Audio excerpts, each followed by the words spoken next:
예.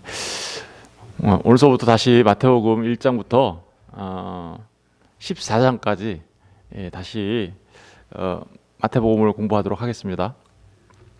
제 자료가 15장부터 28장까지 있어서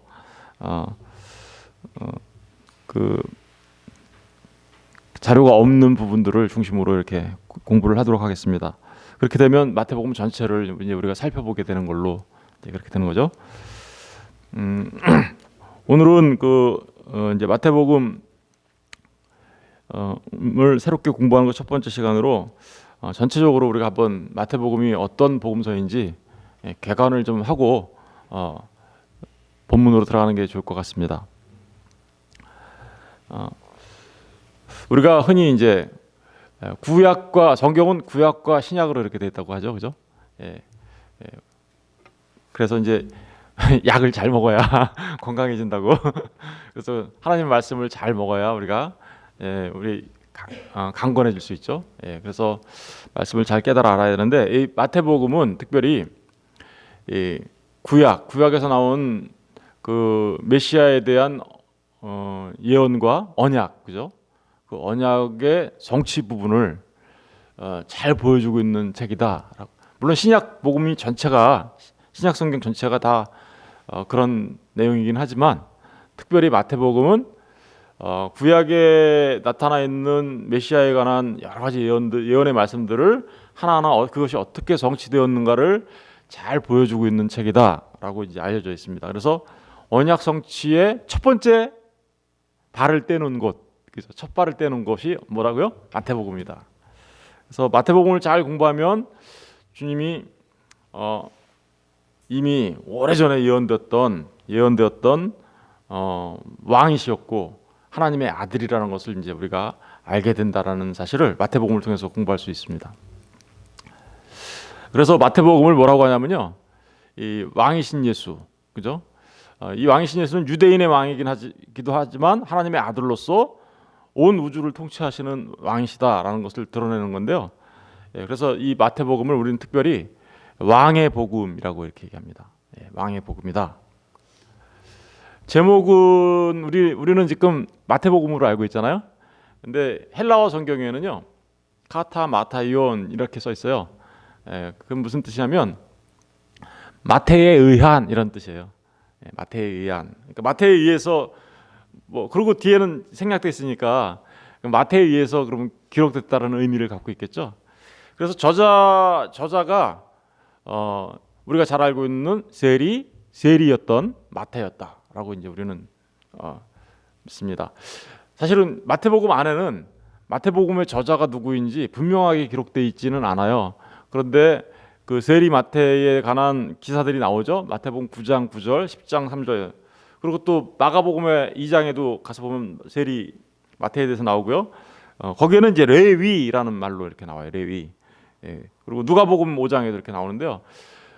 직접적으로 내가 저자야라고 기록하고 있지는 않지만 이미 초대교회에서부터 그 전승이 많은 사람들이 이 마태복음의 기록자가 세리 마태로 이제 이렇게 전해져 내려온 거죠.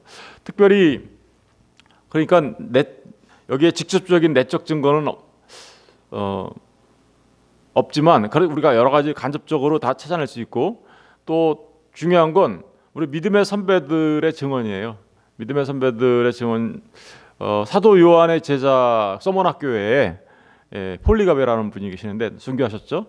그분도 이게 마태가 기록한 게 맞다라고 얘기하고 있고, 그 서머나 교회 그 감독이었던 폴리갑의 친구였던 파피아스라는 분이 있는데 그분도 똑같이 그렇게 얘기하고 있습니다.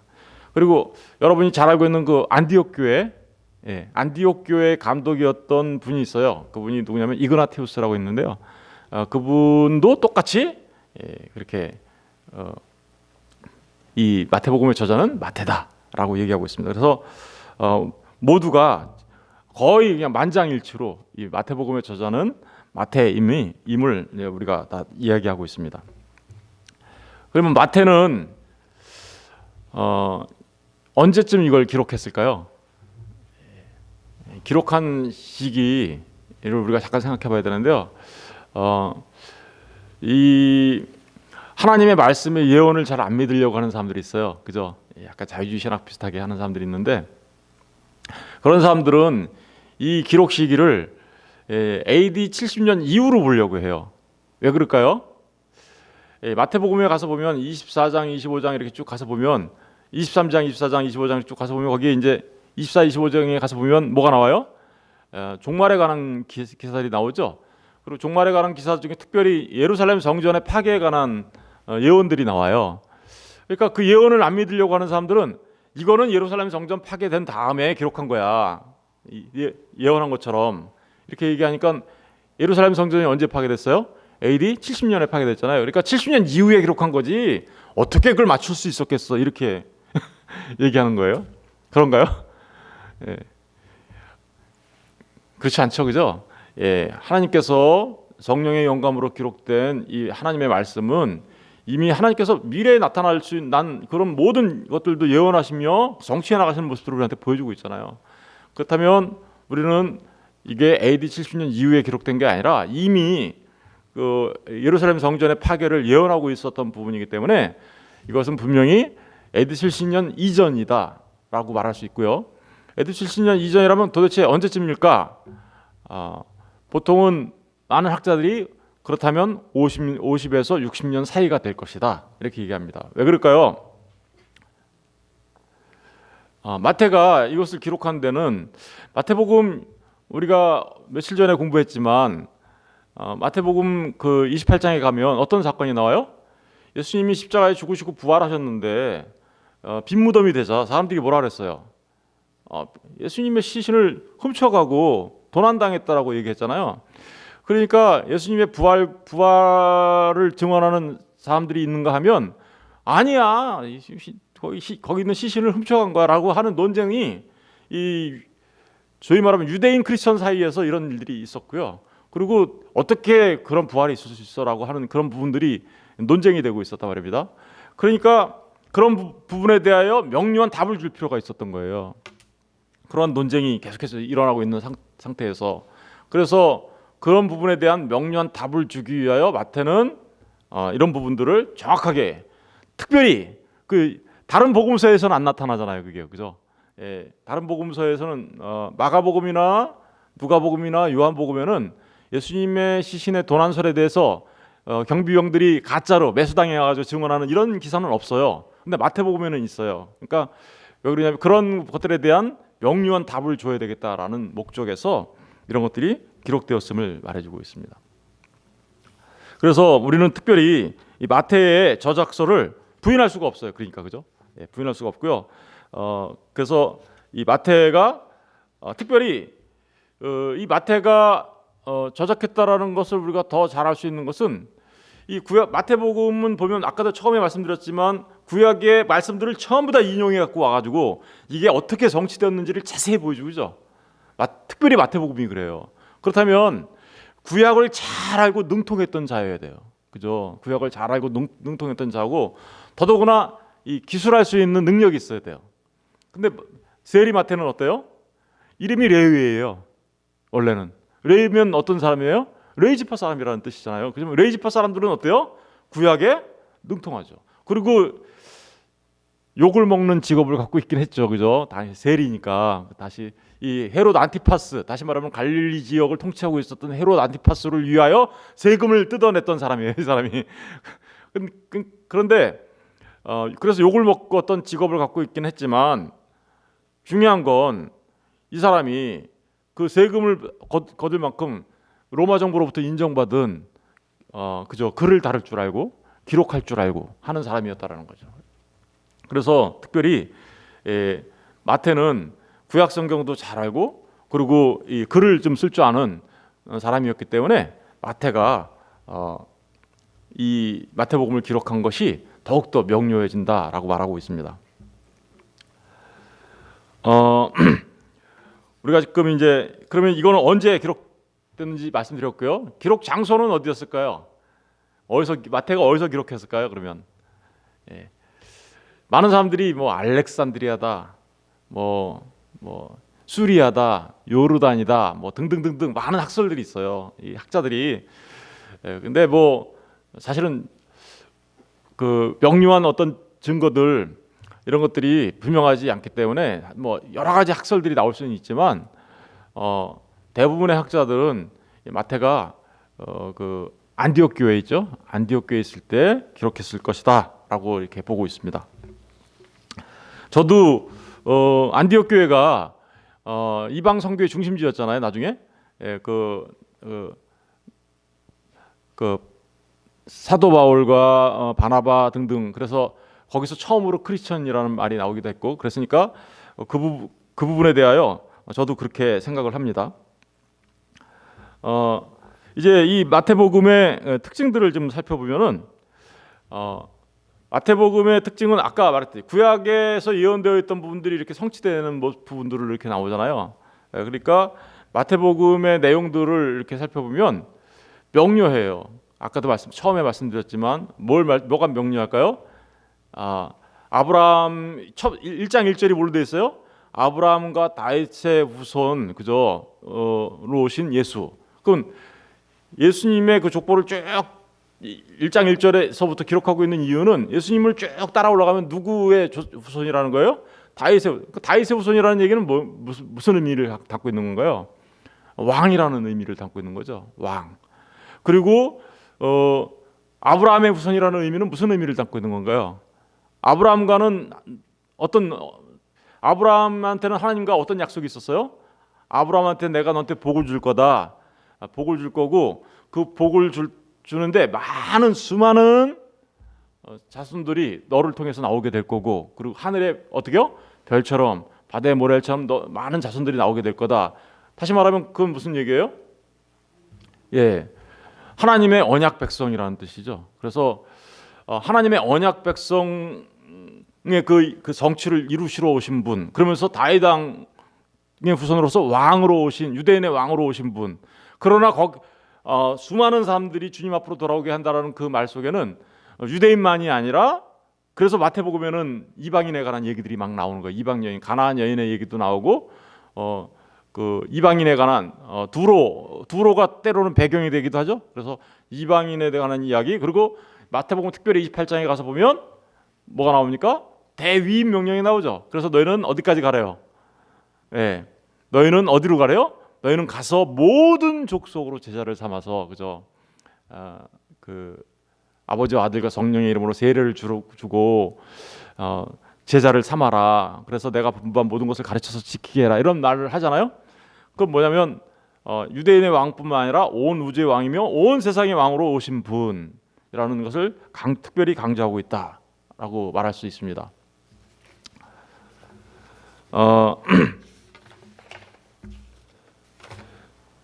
예수님의 이런 모습들을 기록하고 있는 마태복음은 특별히 이제 그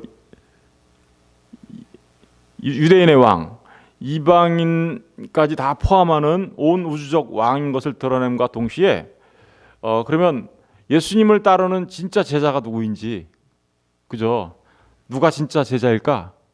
이런 부분에 대하여 질문합니다.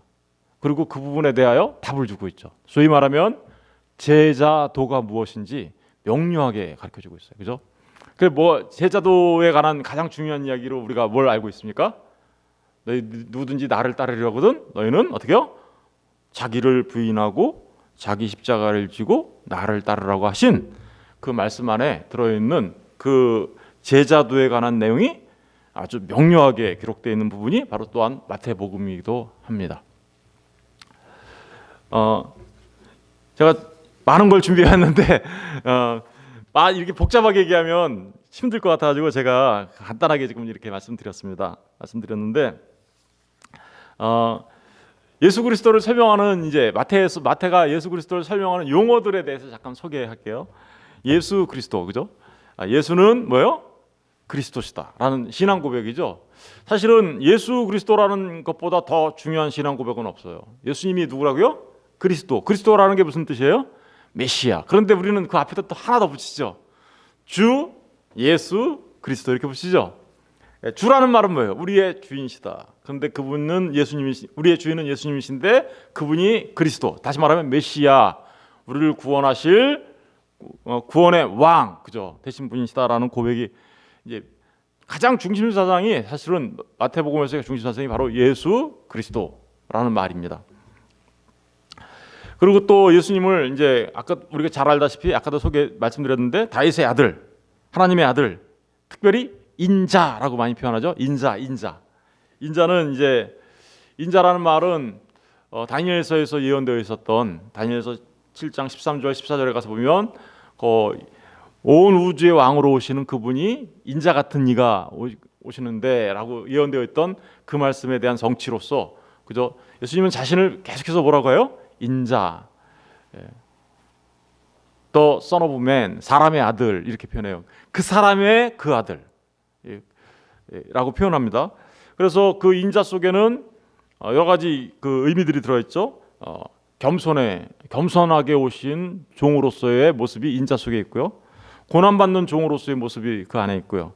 그러나 영광을 받으시는 분으로 다시 묘사되어 있는 게 바로 인자. 그리고 또 한 가지가 아까 말씀드렸던 것처럼 예수 그리스도인데 가장 중요한 게 뭐예요? 앞에 예수가 그리스도신데 저하고 여러분하고 아무 상관없어요. 그러면 우리는 그렇게 되면 아무것도 아니죠. 그분이 저와 여러분의 뭐가 되셔야 되는 거예요? 주님 되신다. 주님. 이 부분이 정말 중요한 겁니다. 그래서 제가 마태복음에 대해서 간단하게 이렇게 소개를 드렸는데요. 마태복음 총 장수는 몇 장이에요? 28장으로 되어 있죠. 그 구성을 잠깐 말씀드리면 1장, 2장은 주님의 탄생과 어린 시절을 얘기하고 있고요. 3장, 4장은 뭘 얘기하고 있습니까? 주님이 세례를 받으시고, 그죠? 세례를 받으시고 사단에게 시험을 받으시고 그 끝나고 나서 본격적으로 어떻게 해요? 공생애를 시작하는 그 모습이 그려져 있죠. 그리고 5장부터 25장까지는 예수님 5개의 강화라고 하죠. 5개의 강화라고 하는데 그 5개의 강화가 뭐냐면 강화라는 말은 이제 주님이 이렇게 우리한테 말씀을 가르쳐 주셨다라는 뜻이에요. 소위 말하면 그걸 설교라고 말하기는 좀 그렇고요. 설교 같은 건데 주님이 제자들을 가르치신 내용. 그래서 그 5개의 강화가 있어요. 첫 번째 강화는 우리가 잘 알고 있는 대로 산상수훈이죠, 그죠? 산상수훈, 하나님 나라의 원리와 그리고 어떻게 하나님 나라의 백성들이 탄생되는지에 관해 이야기하고 있는 산상수훈. 두 번째는 뭐가 있습니까? 두 번째는 이제 8장 9장에는 예수님이 어떻게 사역하시는지 얘기하고 있고요. 두 번째는 10장에 가서 보면 선교에 관한 그 가르침을 주시죠. 너희는 어떻게 선교할 때 어떤 식으로, 전도할 때 어떤 식으로 해라라는 가르침을 주십니다. 그리고 세 번째 강화는 뭡니까? 세 번째 강화는 마태복음 13장에 가면 여러 가지 씨 뿌리는 비유나 이런 것들을 얘기하면서 천국은 마치 이래라고 얘기하면서 천국 하나님 나라에 관해서 비유의 말씀을 하시죠. 비유의 말씀을 하시고요. 그리고 네 번째는 마태복음 18장에 가서 보시면 교회가 뭔지, 교회에서 어떻게 16장 이후에 주는 그리스도시요 살아계신 하나님의 아들입니다라고 16장에서 베드로가 주님 앞에 고백하자, 그래 베드로야 너의 반석 위에 내가 교회를 세울게라고 얘기하시면서 교회에 관해서 얘기하신 다음에 교회는 어떤 건지에 관해서, 교회는 어떻게 교회 규칙들이 있어야 되는지에 관해서 이제 네 번째로 얘기하시고요. 그리고 이제 마지막으로 가르쳐 주시는 강화는 이 세상 마지막에 감람산 강화라고 하죠. 감람산 강화라고 해서 감람산에서 주님이 그 종말에 관한 것과 그리고 예루살렘 성전의 파괴 등에 관한 그런 것들을 이렇게 이야기하시면서 말씀을 가르쳐 주시죠. 그리고 26장부터 27장까지는 어때요? 마지막 7일에 관해서. 마지막 7일은 뭐죠? 주님의 고난과 순환에 대해서 기록하고 있고, 28장에 가면 이제 거기는 예수님의 부활이 나오고, 그리고 우리에게 대선교 위임 명령, 지상 대명령을 주시는 걸로 이렇게 맞춰집니다. 그죠? 물론 중간중간에 8장 9장에는 예수님의 주로 이제 병자를 치유하시고 회복시키는 사역들이 나오고요. 그리고 11장, 13장, 11장, 12장, 14장, 15장 이런 데 가면 이제 점점 논쟁이, 바리새인과 이런 사람들과의 논쟁이 점점 어떻게요? 강화되면서 예수님이 왜 고난을 당하셔야 되는지 그런 그 배경들이 쭉 나오죠. 논쟁이 점점 심해서 바리새인과 장로들과 대제사장들이 어떻게 하려고 그래요? 예수님을 죽이려고 하는 그런 것들이 점점 강화되고 있는 모습들을 그 중간중간 사이사이에 기록하고 있어서 예수님이 어찌하여서 그렇게 고난을 당하고 순환을 당하셨고 십자가에 달려 죽으셨는지 그리고 부활하셨는지에 관해서 마태는 자세하게 이렇게 기록을 하고 있습니다. 이제 우리가 내일서부터는 이 전체 부분에 관해서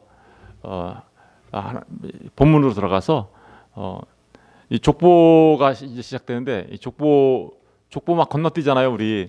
근데 사실은 지금 제가 주일날 족보를 계속하고 있죠. 가인의 족보 다루고 있었고 또 뭐 아담의 계보 이렇게 했지만 그 족보 안에 얼마나 놀라운 비밀들이 숨겨져 있었습니까, 그죠?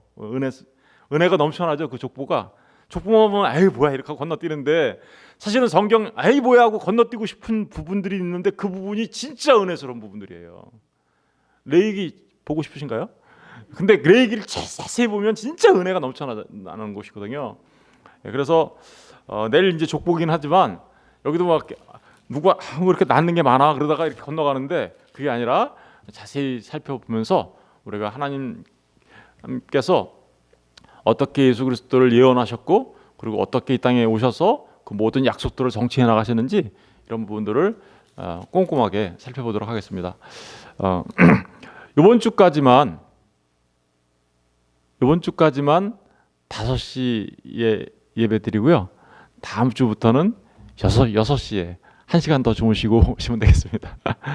네, 기도하겠습니다.